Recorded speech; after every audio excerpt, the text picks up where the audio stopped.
Inquiry is Aldrin Sampear. He joins us now live from Parktown. Aldrin, not a shortage of revelations again today. One person whose name has featured prominently in the last hour or so is the former Public Enterprises Minister Malusi Gigaba and his role in the drama around the Mumbai route.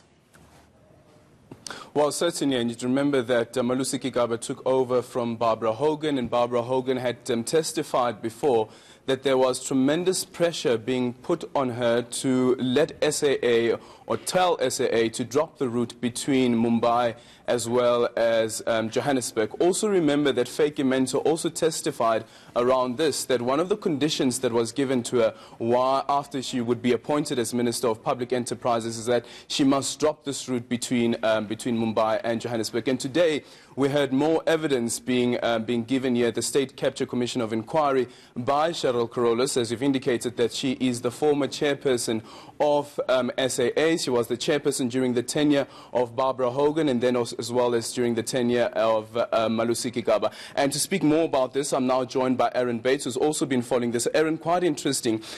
We've heard a lot about the Mumbai route before, even in the report that was compiled by academics. They also spoke about how Malusi Gigaba was brought in to essentially aid the Guptas in Project State Capture.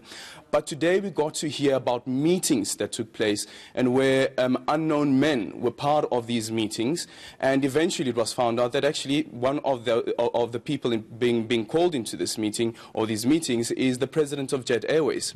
Correct, and it escalates from being called into those meetings to actually then running one of those meetings. We heard, for example, after Gigaba's arrival at Public Enterprises that he hailed SAA officials, excluding Carolus, but according to reports from people at those meetings relayed to her, including the CEO of SAA at the time. They were called to Cape Town. Carolus couldn't attend. The CEO and one other or others from SAA went to that meeting. It was in Gigaba's office, and at some point, after 3 hours, in fact, was the estimate, two men they'd been waiting for and didn't know who they were arrived and entered the office for this meeting. And at that point on Carolus's testimony, Gigaba sat back, and the then president of Jet Airways really led this meeting, during which she says the CEO of SAA was spoken to in a very derogatory manner. And Gigaba did nothing to halt that this private business person from India, who was in the minister's office running a meeting, was being derogatory towards the CEO of a national carrier. And at some point, she says,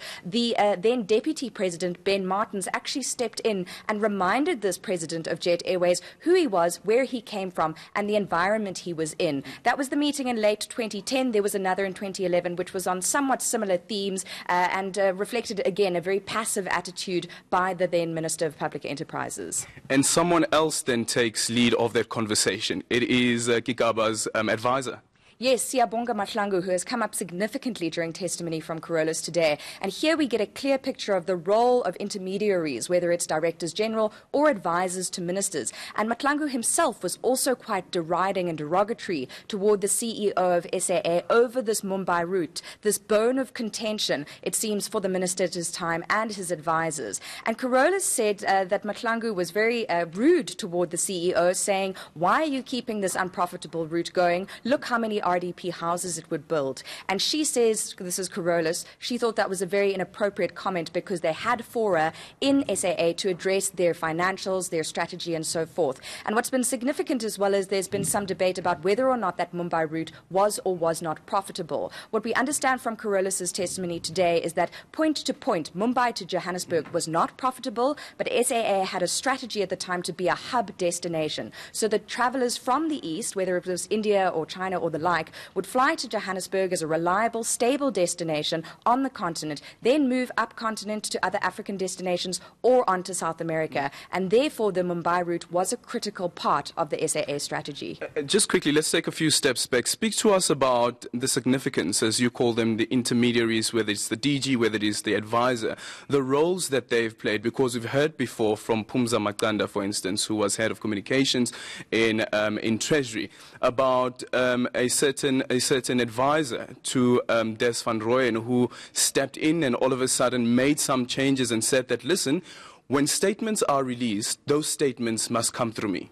and drawing power from where she did not know. Matanda saying that Mohammed Bobat, before the Minister Des van Rooyen had even been sworn in at the union buildings, was already pushing around his weight as an advisor to the minister, even though we have evidence from this inquiry that he was appointed in an irregular manner that flouted government laws. And so, yes, we have Bobat with Des van Rooyen. In this case, we have Mahlangu with Gigaba. And what's significant there is that the Gupta leaks indicate that he, along with Duduzane Zuma and Ace Magashule's son, traveled to India. This is contained in Gupta leak emails at the behest or at the sponsorship of the Guptas, it seems, in 2010, after he'd already been appointed to the public enterprises portfolio as an advisor to Gigaba. So these people may not be the big guns, they may not be the celebrity names we all know, but they're significant players in the broader strategy of this alleged state capture project. And here's the thing about Mahlangu. Not only does it play a role in discussions around the Mumbai route, but also around placing advertisement in the New Age, because there was a bid adjudication committee, and the bid adjudication committee rejected this offer that came from the New Age. A meeting is then called, and Mahlangu is in that meeting. Yes, and in that meeting we also have the then CEO and Cheryl Carolus, chair of the board. And Carolus saying both she and the CEO were quite irritated that they were being called into a meeting about placing advertisements in a newspaper when they had more pressing matters to deal with. And she said they were also encouraged to place SAA advertising monies with the New Age breakfast, which she insists they didn't do. And she was emphatic that there were proper processes and lawful processes in place if the New Age, as a new player in the media space in South Africa, wanted to accrue advertising monies from the likes of SAA. And this all seemed very strange to her, very irregular and very puzzling. And it's not the only thing that she found puzzling. She found this whole meeting, these processes around the SAA Mumbai route completely alarming and puzzling, and that actually prompted some puzzlement from Zondo himself. Yeah. I mean, the last 2 days we've actually seen sometimes aghast, gobsmacked, speechless Zondo. There have been utterances of how and shh, audibly into the microphone, hearing about some of these further details on this project of alleged state capture. And even going as far as saying that, wait. So you have the shareholder, which is Minister Gigaba, and he is just sitting there while all of this is happening. And says nothing on what we've heard from Carolus. Now, of course, she's relaying information she got from people who were in the meeting, and it's probably best that we go to the source, as it were, and hear directly from people who were present. But the idea of this minister being passive and also being in the corner of a private airline based in a different country, while he's the shareholder of the national carrier, is utterly bizarre. And she gave the example of the SAA route to Botswana, which she said was incredibly problematic. It wasn't making money. There seemed to be no sense in keeping it going. And in fact, SAA really needed his input on that route because it wasn't part of this broader hub strategy that SAA had. And yet the only route on Carolus's testimony that the minister showed any interest in calling meetings with the SAA officials about was this Mumbai-Johannesburg route.